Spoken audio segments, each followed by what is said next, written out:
da Democracia de hoje inicia uma série sobre transformadores do direito e as lutas pela democracia política e pelos direitos sociais no Brasil.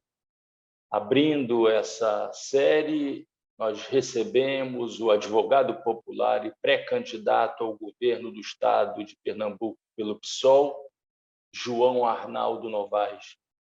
João Arnaldo, seja muito bem-vindo ao Trilhas da Democracia. É um prazer recebê-lo nesse espaço de defesa da democracia e dos direitos humanos. Seja muito bem-vindo, João Arnaldo. Obrigado, Marco. O prazer é todo nosso. Uma alegria estar nesse programa que faz um debate tão importante para o Brasil, especialmente nesse momento em que a democracia tem sofrido tantos ataques e ameaças. João, eu começaria de uma maneira muito didática, né? Te pedindo para definir qual é o significado de advocacia popular, o que é um advogado popular, né? E o que é um advogado popular num país como o Brasil, num estado como o de Pernambuco, e que você falasse um pouco da tua trajetória, né, como advogado popular. Por favor. O maior prazer. A advocacia popular é, sem dúvida, uma das atividades que eu exerci na minha vida, que eu tenho muito orgulho e que não perco esse vínculo de construção, independente de outras tarefas, porque eu acredito na importância daqueles que fazem a defesa dos direitos fundamentais. E, antes de tudo, a advocacia popular é uma advocacia que faz a defesa desses direitos, mas ela se distingue, e é isso que a gente chama de advocacia popular, ela se distingue de outros defensores de direitos fundamentais, porque qualquer advogado que faz, ou advogada que faz uma defesa de um direito fundamental também está sendo um defensor de direitos. Mas a advocacia popular ela surge há 22 anos atrás, na construção de uma assessoria especializada na defesa de direitos difusos e coletivos, direitos fundamentais, direitos humanos, mas voltada para o fortalecimento e a defesa da luta de movimentos sociais, de organizações populares, de grupos coletivos que se unem para fazer a reivindicação desses direitos. Então, há uma outra abordagem, ainda que a base jurídica seja a mesma, mas uma abordagem compreendendo o papel desses movimentos na reivindicação, no protagonismo, da luta por direitos e o papel da defesa, da assessoria jurídica especializada na construção dessa defesa dentro de um setor conservador, de um setor tradicionalmente que tem uma origem, quer dizer, nós temos muitos juízes que ainda estão em serviço, por exemplo, que foram nomeados por indicações políticas antes da Constituição Federal. Ou seja, o Judiciário ele tem uma formação originalmente por indicações políticas de governos, especialmente desde o regime militar, boa parte do que tem hoje, que não foi concursado, vem dessa trajetória. E a outra parte, pela lógica de concurso que é feita, ela segrega também uma parte da elite que entra no judiciário, ou seja, o judiciário, o Ministério Público, algumas carreiras do executivo tendem a ser as carreiras disputadas pela elite que chega no serviço público e que naturalmente traz concepções da forma de interpretação do direito que convém às suas determinadas classes de origens. Então, quando nós temos um fortalecimento de movimentos sociais na luta por direitos e surgem os primeiros grupos de advocacia popular que compreendem essa transição política de que a Constituição é uma conquista, a democracia é uma conquista, mas a efetividade desses direitos é um processo de luta contínuo que ainda tem muito a caminhar, tem muito a avançar, e a RENAPP, que foi a denominação da rede, que é a Rede Nacional de Advogadas e Advogados Populares, da qual eu tenho orgulho de ter contribuído para a sua formação, fui o primeiro articulador da RENAPP em Pernambuco, fui assessor jurídico da Comissão Pastoral da Terra aqui no Estado durante muitos anos, do Movimento Sem Terra, contribuí muito também em trabalhos conjuntos com a FETAP, com o CIMI, com a CONAC, aqui com as associações locais de comunidades quilombolas em vários momentos de conflito fundiário e na construção, inclusive, da assessoria jurídica especializada em conflitos urbanos por moradia, inclusive no surgimento do MTST aqui também em Pernambuco e na discussão em outros estados. Então, esse esforço é o de ter a transformação de um estado de negação de direitos para um estado de afirmação de direitos, em que os movimentos sociais têm um protagonismo que nós acreditamos fundamental. E, João, quando é que você começa nessa ação, que é uma ação em prol da democratização do acesso à justiça, né? A justiça é feita para a classe média, né? É a classe média que tem capacidade de contratação de advogados particulares, né? Então, ser advogado popular é lutar pela democratização do acesso à justiça. Quando é que você começa nesse engajamento, né, já na universidade, né, enquanto cursava a graduação em Direito, como uma boa parte dos advogados populares, né, já começam no próprio movimento estudantil, na própria agitação dentro da universidade a se engajar nessa direção?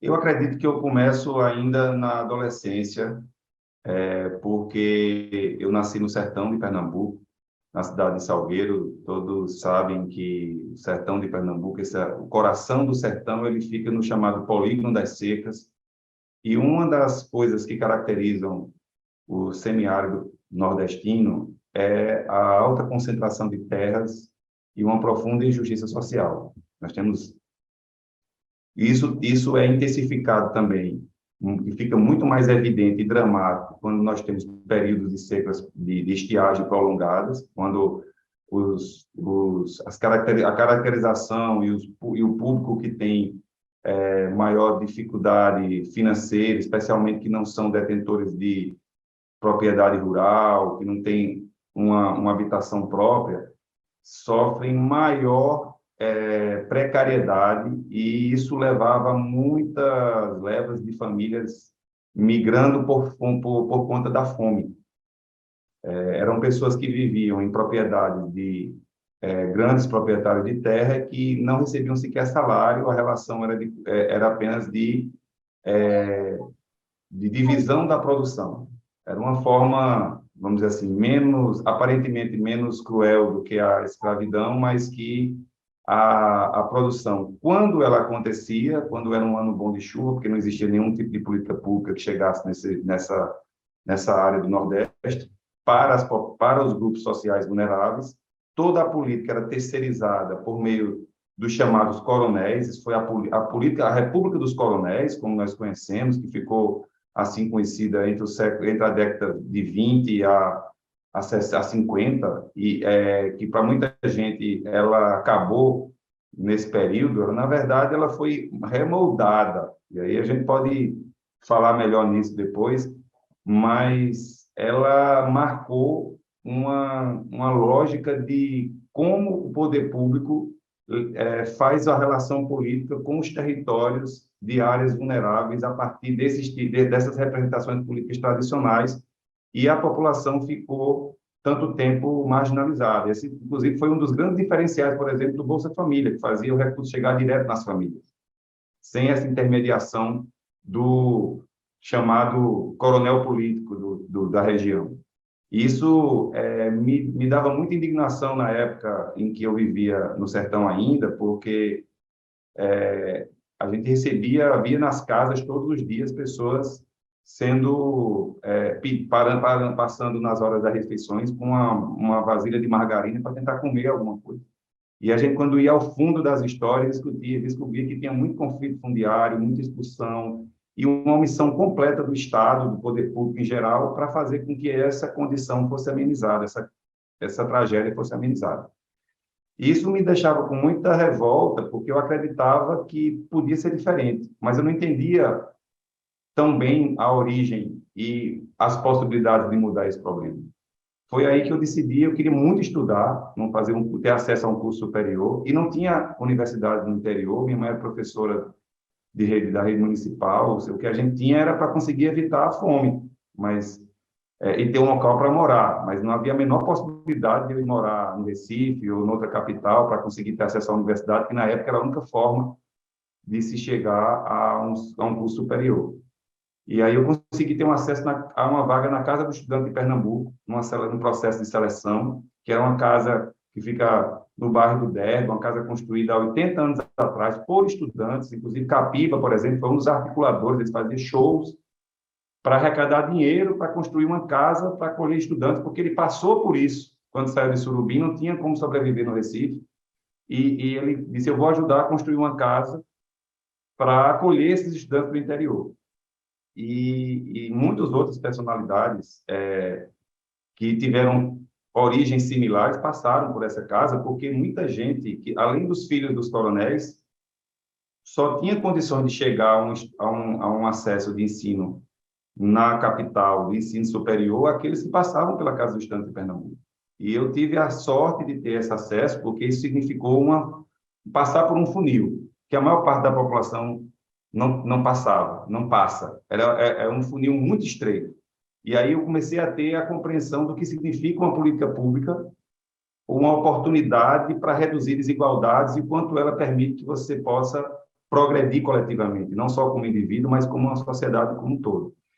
E a partir daí, eu decidi que eu queria fazer o curso de Direito. Quando eu me formei, no dia que eu peguei a OAB, eu recebi a OAB, 2 meses depois de recebido o meu certificado de conclusão do curso, eu recebi a OAB e fui imediatamente procurar os movimentos sociais para dizer, eu sou advogado, tinha 22 anos de idade, eu sou advogado e eu quero contribuir com a luta do movimento desse movimento para ajudar a combater desigualdades, a combater injustiça. Eu quero ajudar a defender o direito dessas comunidades que vocês representam. E eu, assim, me tornei advogado do MST, da Pastoral da Terra, como eu falei, e de outras organizações com que eu tenho muito orgulho e gratidão, porque eu aprendi muito também, com a força, com a capacidade de luta, de resistência que tem o nosso povo. João, políticas públicas é uma questão fundamental. Você finalizou a tua primeira resposta tocando exatamente nesse tema, e no momento em que as políticas públicas foram destruídas, né? Quer dizer, a grande promessa, a principal promessa feita pelo atual presidente da República vem sendo cumprida literalmente, a destruição do Estado brasileiro e a destruição das políticas públicas. Você falava da Casa de Estudante, você falava de como você, nesse teu período de formação, né, deu a importância necessária às políticas públicas, e eu te pediria agora que você avaliasse, né,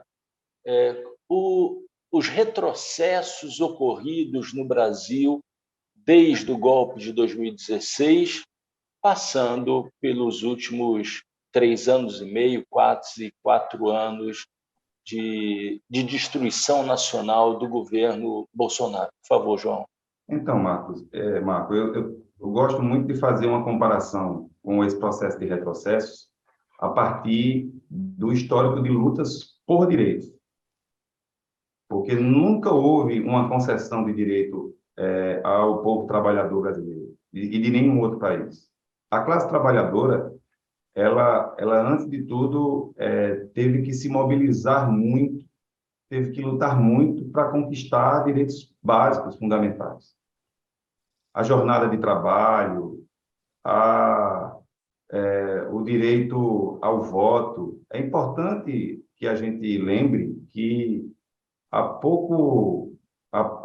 algumas décadas atrás, não faz tanto tempo assim, Tem muita gente viva que lembra que só podia votar no Brasil quem tinha dinheiro. Quem não tinha posses suficientes para votar, não votava. E só podia ser homens. Homens predominantemente brancos, com condições de ter demonstração de capacidade financeira e social para votar. O voto censitário, né? Isso. Então, veja, ao mesmo tempo que algumas décadas anteriores ainda tinha a previsão legal da escravidão no Brasil. O Brasil é um país marcado pela a construção do Brasil, ou seja, nós temos pouco mais de 500 anos. O Brasil foi fundado e estruturado, foi um país construído em torno da exploração do trabalho escravo do povo negro indígena. Foi o país que mais sequestrou populações negras para escravizá-las em seu próprio território. Parte da economia brasileira ela foi fundada, inclusive, no comércio da escravidão, no sequestro e na venda de corpos de pessoas negras para as atividades econômicas que aconteciam no país. Esse processo, e eu gosto muito de fazer essa comparação para dizer o seguinte: em 1700, em 1870, 1860, 1870, 1800, quando crescia aqui no Brasil o debate sobre o fim da legalização da escravidão no país, porque ela não acabou automaticamente com a chamada Lei Áurea, ela apenas deixou de ser legal. Mas o próprio debate de luta pelo fim da escravidão, ele tinha uma resistência, ele sofria uma resistência enorme do meio político, do meio econômico, da mídia, como se aquilo fosse acabar com a economia do Brasil. Tipo, finalizar a escravidão vai acabar com a economia do Brasil. E a concessão política do fim da escravidão, que não foi uma concessão dada por simpatia ao reconhecimento do direito do povo negro de ser livre, mas porque já havia tantos embargos econômicos, já havia tantas restrições, até mesmo ao próprio desenvolvimento econômico do Brasil, porque era tão politicamente absurdo que as populações de alguns países da Europa, especialmente na Inglaterra, elas pressionavam os seus governos a não mais comercializar com os países que admitiam a escravidão.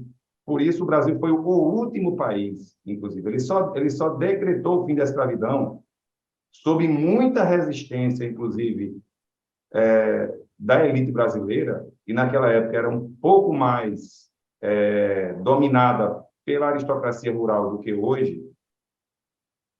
A resistência foi tão forte que ela foi feita no limite do prazo. Assim, tipo, se não fosse feito, ela mesma não poderia mais conseguir comercializar da mesma forma. Ela estava preferindo viver numa certa clandestinidade global, perdendo competitividade, mas preferia manter o seu direito a ter escravos de forma legal, de ter pessoas escravizadas de forma legalizada. Então, a luta por direitos, ela sempre tem um processo de resistência muito forte. A conquista do direito feminino, a conquista da CLT, foi com muita resistência dessas mesmas elites. Hoje, quando se fala sobre o direito trabalhista e o tipo de retrocesso que nós tivemos com essas retiradas de direito, com essas mudanças que nós tivemos nos últimos anos, é importante que a gente lembre que em todo o processo democrático, há um acúmulo dentro da sociedade da mobilização política. Por isso que nós somos um país marcado por golpes cíclicos. Cada golpe político em que grupos fazem uma suspensão do processo democrático, eles interrompem todo um fluxo de mobilização social por conquista de direitos, que, diferente dos países que hoje são desenvolvidos, não tiveram esses processos cíclicos de golpes simultâneos. Não que outros países não tiveram golpes, não tiveram retrocesso, mas não com o processo cíclico que teve a história do Brasil. Nós temos golpes sucessivos, sistematicamente, que são sempre motivados para interromper processos de fluxo de mobilização social. A ditadura militar tinha sido o último processo de golpe, e olha que nós tivemos aí momentos difíceis da política brasileira, durante o governo Sarney, durante o governo Collor, durante o governo Fernando Henrique, com momentos de bastante dificuldade, só que havia uma contínua crescente mobilização, organização da sociedade, fazendo com que mesmo governos neoliberais eles se sentissem obrigados a recuar, a ceder e a garantir que alguns avanços acontecessem. Nós tivemos, com todas as dificuldades, uma estabilização da moeda, que levou a um fortalecimento, a uma maior valorização da moeda e da renda do trabalhador, do povo trabalhador brasileiro. Nós tivemos avanços em algumas agendas, ainda que de forma muito lenta, mas tivemos a consolidação do SUS após a Constituição, foi uma conquista fundamental do povo brasileiro, a Lei de Diretrizes e Bases da Educação, a criação do Fundeb, dos fundos de financiamento da educação. Ou seja, tem uma série de conquistas feitas com essa luta, com esse grau de mobilização. Quando chega o período de um desgaste, de um desgaste político do segundo governo Dilma, essa mesma base política que resistia ao fim da escravidão, que resistia à criação da CLT, do voto feminino, do voto universal, do voto das pessoas, da população negra, da população periférica do país, que resistia ao projeto de reforma agrária que João Goulart defendia, que resistia à Constituição Cidadã de 88. Esses grupos se reorganizam dentro do contexto histórico atual, fazem o golpe por dos elementos assim, das causas mais absurdas que a história política das democracias globais pode justificar, porque as alegadas pedaladas fiscais, elas jamais poderiam ter sido elemento de uma cassação de mandato, de um impedimento de governo eleito democraticamente. Não que não tenha não seja algo que deva ser evitado e seja importante que seja evitado, mas é porque as pedaladas, na forma original do que ela justifica, como foi feita, ela é comum todos os anos. A diferença foi o padrão de valor. Em vez de ser 3 bilhões, chegou a ser 8. Mas em nada estava escrito que se passasse de 3, ela passava a ser legal. Até 3 ela não era. Que todos os estados fazendo não é motivo de impeachment, mas se fosse do governo federal, seria. Então, foi um oportunismo sem tamanho que tirou a primeira mulher eleita presidente da República no Brasil, reconhecidamente por todo o meio político como uma das lideranças, uma das gestoras públicas mais honestas, independente de qualquer crítica ao seu governo que alguém possa fazer, interrompendo um processo tão fundamental para um país que ainda não tem uma tradição consolidada de democracia, tudo isso para garantir uma unidade política do campo do campo reacionário da direita política, do mercado, dessa elite econômica que se mistura com setores do judiciário, com setores da mídia, com setores do mercado financeiro, que juntos influenciam bastante num percentual razoável do Congresso Nacional e fizeram esse golpe parlamentar para se conseguir fazer essa sequência de retrocessos que nós vimos agora. João, precisava fazer ajustes e aperfeiçoamento na legislação trabalhista?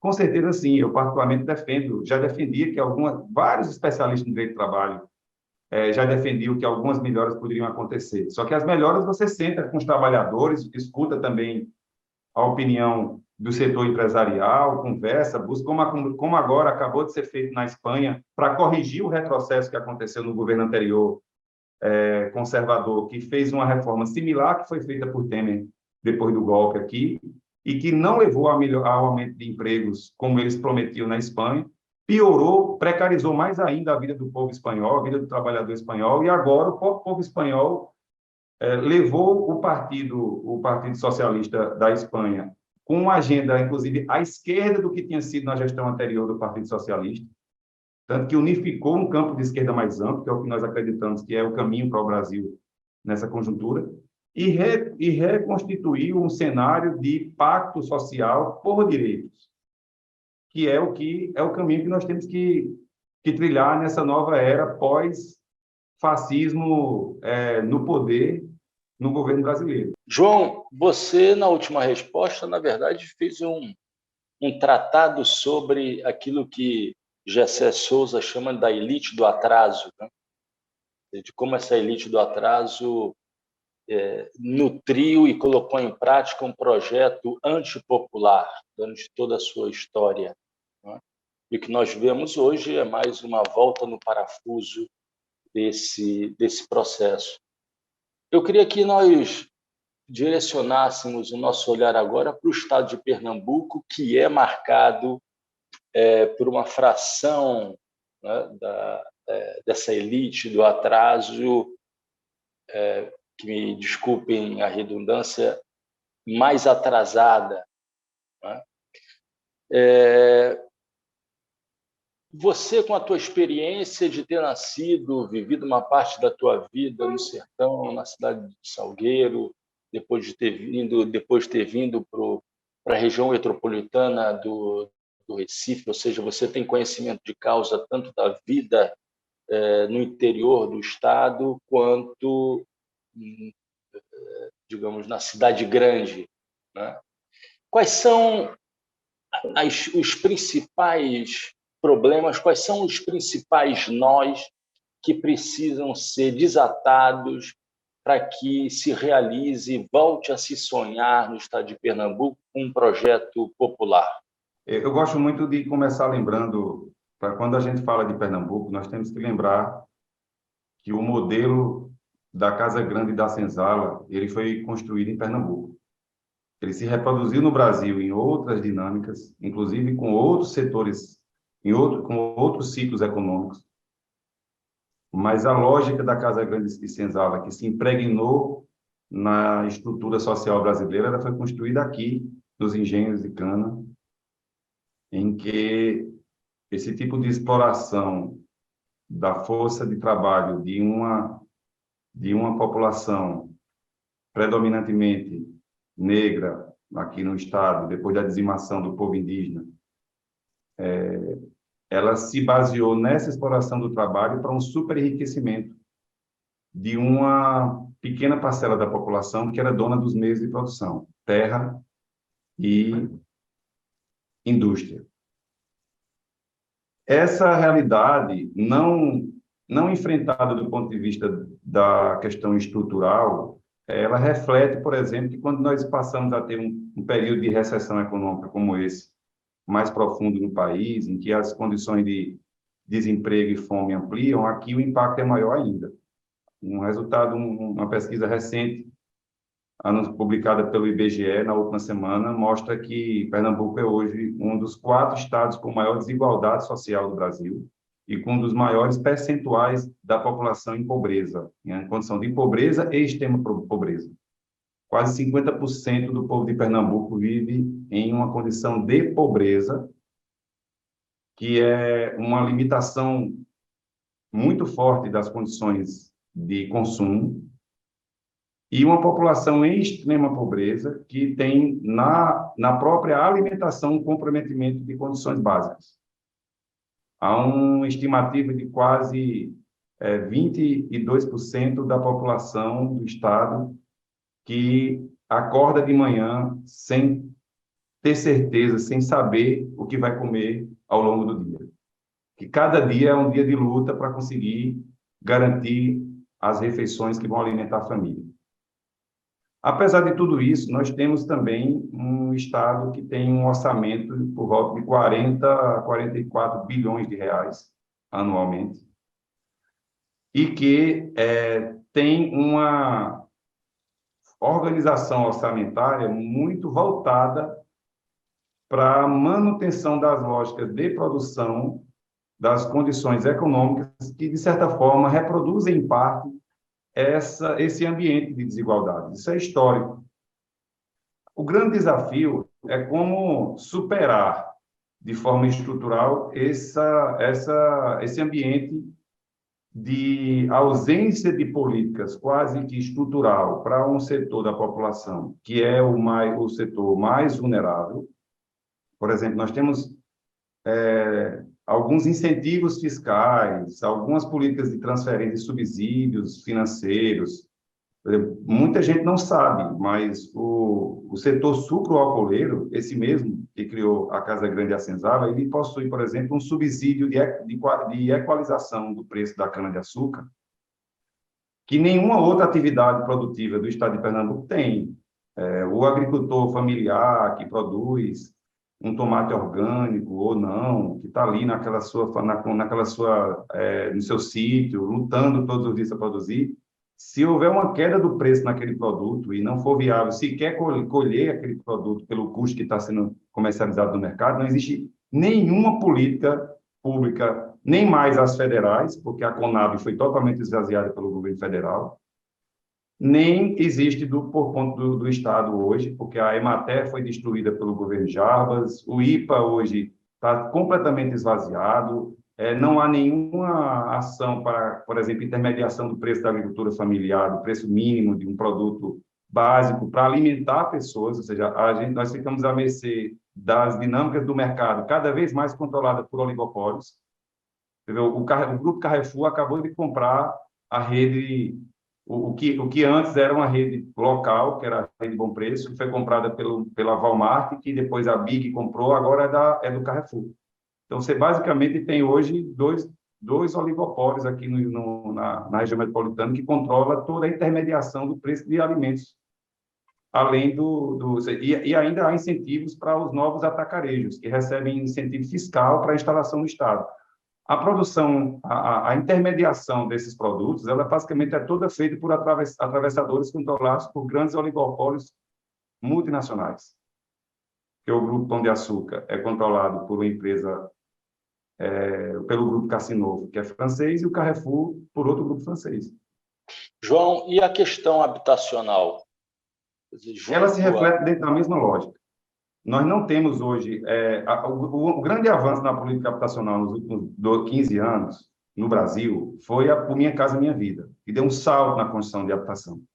Mas, antes disso, a política habitacional que nós tínhamos em todo o país eram feitas em parceria da Caixa Econômica com programas estaduais, como a Conab, como as Coabs. No que o governo Bolsonaro destruiu Minha Casa Minha Vida e os estados ficaram meio perplexos, sem construir uma alternativa, simplesmente não existe mais política habitacional. E elas nunca chegaram na periferia de forma estrutural. Então, Recife é uma cidade que não tem sequer mais zona rural. Toda a área da cidade do Recife, por isso que se chama cidade do Recife, não município, é porque toda a área da cidade está coberta por ocupações, com poucas áreas verdes ou desocupadas para se ter algum tipo de alternativa de ocupação diferenciada, a não ser requalificação urbana. E aí, essa população de quase 40% da cidade que vive, no caso da região metropolitana do Recife, não só do Recife, quase 40% da população que vive em condições de áreas de algum tipo de risco, de alagamentos ou de morro com vulnerabilidade de deslizamentos, não existe nenhuma política, nem por parte do município. A única política que tem em algumas cidades, especialmente no Recife, que é de fazer muro de arrimo, de contenção de morros e encostas, de lonas, que foi praticamente paralisada nos últimos anos. O que nós defendemos é que haja uma política estruturante, em que um percentual do orçamento do Estado e das prefeituras estejam voltadas para um conjunto de ações integradas. Por exemplo, nós temos 20%, 19% de desemprego no Estado de Pernambuco. Tipo, as pessoas estão desempregadas, as pessoas estão sem renda, as pessoas estão na periferia, especialmente, uma grande parcela, uma ameaça de soberania alimentar e estão com casa ameaçada de cair ou de perder tudo quando tem uma chuva mais forte. Qual a alternativa de você resolver um problema que parece ser separado, mas ele é o mesmo, que são as mesmas pessoas e os mesmos territórios, integrando políticas? Então, nós temos defendido, já apresentamos isso, inclusive, ao Estado, no debate em comissões, em debate público com organizações sociais, primeiro de que nós temos que criar um programa de renda básica para o Estado de Pernambuco, uma renda permanente, não temporária. Você não pode desconsiderar, ainda que a gente consiga reduzir esse número de extrema pobreza para 2%, se você tem 2% da população com fome, esses 2% precisam ser assistidos para que eles não entrem numa condição super precarizada e irreversível de degradação social. Então, isso é de interesse público, é de interesse de todo o restante da população que não precisa dessa ajuda. Então, a primeira questão é a renda básica. A segunda, um grande programa de construção de habitação popular em mutirões, organizado na comunidade, em que o Estado faz uma requalificação dos territórios, identifica as áreas que é possível haver apenas uma construção nova de casas, ou as áreas que elas precisam ser desocupadas. Então, a partir dessa definição, com um recurso por volta de 500 milhões de reais ano no orçamento de Pernambuco, que é uma fração do orçamento anual do Estado, você vê, agora teve que ter um valor muito maior disso aí para pagamento de auxílio emergencial, de uma indenização emergencial para as famílias que perderam tudo na enchente. Se um programa como esse existisse há 5, 6 anos, teria sido muito mais eficaz para poder ter geração de renda no Estado, circulação de recursos na economia, de construção de casas com dignidade, redução de violência, ou seja, garantir um programa de renda básica, um programa de construção de moradias por mutirão, de integrar isso a uma ação de desenvolvimento econômico comunitário, da comunidade, em que a ideia é trazer para cá algo similar ao que o governo federal criou com o Pronatec, capacitando as famílias por suas aptidões em cada local.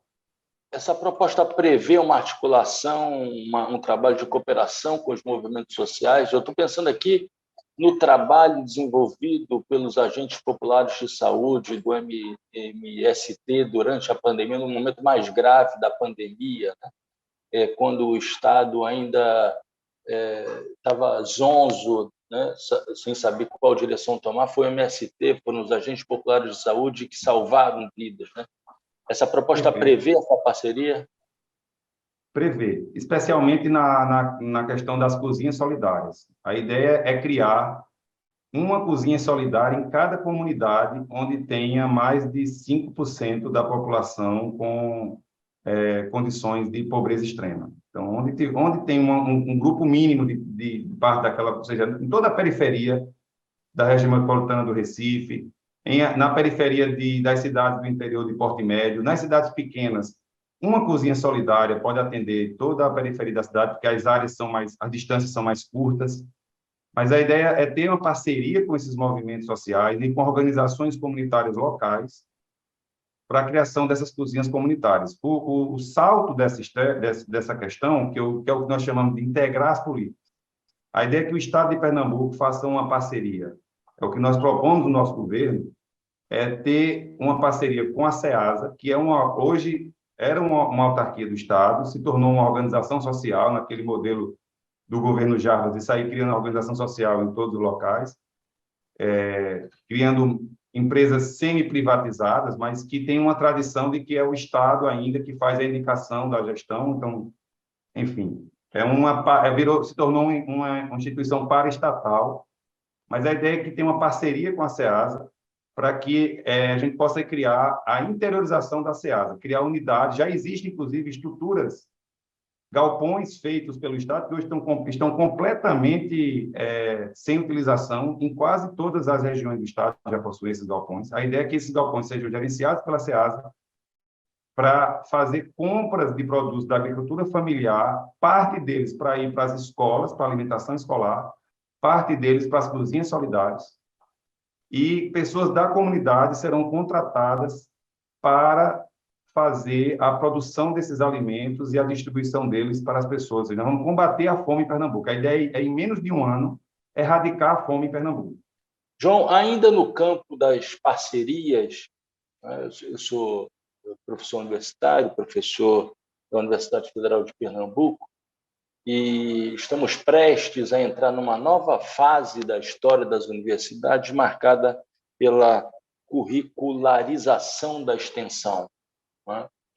Eu queria replicar a pergunta que eu fiz agora há pouco sobre as parcerias com os movimentos sociais, perguntando agora a você sobre como são pensadas as parcerias com as universidades do estado de Pernambuco. Nós temos a Universidade Federal de Pernambuco, a Universidade Rural, nós temos a Universidade Pública interiorizados, campi avançados da UFPE, da Rural, né? Nós temos a Unicap, que é uma universidade importante, né? Que é uma universidade tradicional no campo lá das universidades católicas, das pontifícias universidades católicas, né? Temos universidades em Petrolina. Bom, nós temos um conjunto de mão de obra, né, qualificada, né, e também com vontade de se engajar, né? E eu penso tanto em estudantes quanto em professores. Como é que você pensa o estabelecimento de parcerias com as universidades no estado de Pernambuco? Eu acredito que nós perdemos muito tempo em toda a história com o tratamento distante que boa parte das gestões públicas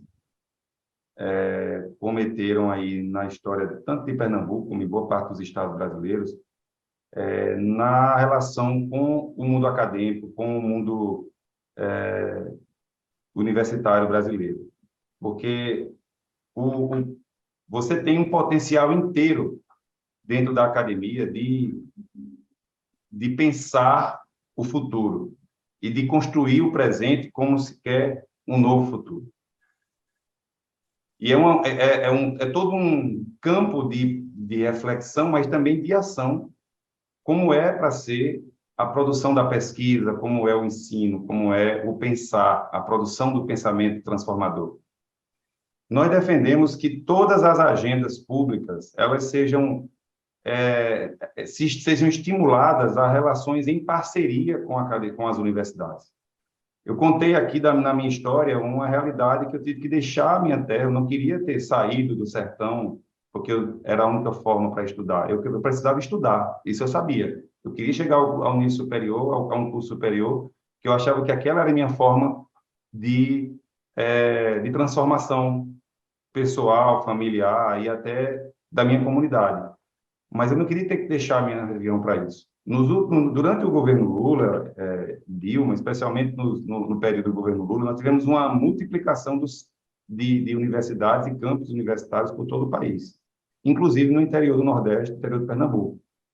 Nós temos algumas regiões que já contam com campos universitários, ampliação em Garanhuns, no Agreste Meridional, no Agreste Setentrional, Caruaru, Garanhuns, o Sertão do Pajeú, em Serra Talhada, a instalação da Univasf, que era só um projeto, lá em Petrolina e Juazeiro. Então, nós temos a campus da UPE, que foi instalado nos últimos anos, em anos recentes, pelo Estado, em Palmares, em Surubim. Lamentavelmente, muitos deles praticamente sem professores ou com uma estrutura muito precária. Ou seja, basicamente, quase não tem ainda disciplinas ou cursos sendo disponibilizados como deveria, mas são inícios de um processo de interiorização que precisam ser avançados, e esses campos serem estimulados, como ao mesmo tempo procurados, demandados pelo poder público, que muitas universidades, quando eu converso com alguns reitores, diretores de departamento, todos dizem: o nosso sonho é poder ter uma aproximação com a gestão pública, mas nós tentamos e não temos essa receptividade. Eu acho que esse tipo de relato é de profunda decepção para nós que acreditamos. Eu tenho um mestrado, estou fazendo doutorado, eu sei o que é a vida da academia. Nada mais é do que você pensar a solução de problemas comuns da sociedade. Como é que você tem gente pensando a solução de problemas comuns e você não chama essas pessoas para ajudar a pensar soluções que são mais adequadas para se avançar a melhorar a qualidade de vida das pessoas, a melhorar o ambiente de cada comunidade, de cada cidade, de cada região. Então, nós queremos implantar uma política de desenvolvimento territorial, tratar cada região do Estado como um território de relações econômicas, sociais e culturais, desenvolver planos de desenvolvimento territorial com referência à promoção da igualdade e da igualdade socioeconômica e também da sustentabilidade ambiental, igualdade de gênero, igualdade das condições de oportunidade, ou seja, geração de renda, emprego, sustentabilidade ambiental, ou seja, criar indicadores, inclusive, para cada território. Nós queremos interiorizar o CONDEP-FIDEM, vamos reconfigurar o CONDEP-FIDEM para ser a entidade do Estado que vai fazer essa relação com as universidades. O CONDEP-FIDEM parece que morreu, não existe mais, ninguém escuta nem falar. Virou um órgão completamente desprezado pela gestão pública. Por quê? Porque se você tem gente pensando em estratégia, você não consegue fazer a política do troca-troca, daquele acordo antigo que existia com os coronéis tradicionais da política local, aquelas pessoas que controlam o domínio da máquina pública no território, que dali você faz a sua política provinciana, que lamentavelmente é o que marca a cultura política ainda do Nordeste de forma muito profunda, e não é diferente em Pernambuco. Isso é muito lamentável. João, nós estamos chegando ao final desse Trilhas da Democracia. Eu faria uma última pergunta e te pediria que fosse muito breve, como uma forma de despedida da tua parte em relação aos ouvintes, os espectadores do Trilhas da Democracia. A pergunta é direta.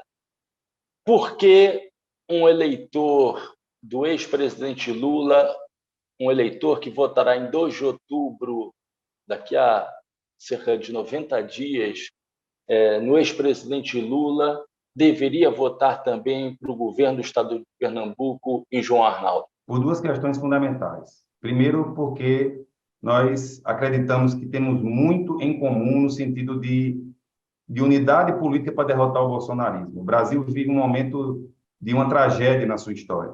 A democracia sendo ameaçada e sendo destruída a cada dia, as políticas essenciais que foram conquistadas com muita luta do povo brasileiro sofrendo retrocessos de direitos, o povo brasileiro amargurando aí índices altos de desemprego, de fome, de desesperança, como parecia que a gente não precisaria mais viver depois de 12 anos, de 14 anos de muitos avanços que nós tivemos durante um ciclo de governos com um apelo popular e democrático na sequência dos governos de Lula e Dilma, independente de qualquer divergência ou críticas que alguém possa ter. Foi um período de grandes avanços para o Brasil. O presidente Lula foi perseguido não pelos erros que ele cometeu. Ele foi caçado por uma parte da elite brasileira, não pelos erros que, inclusive, setores da esquerda questionavam, mas ele foi perseguido pelos seus êxitos,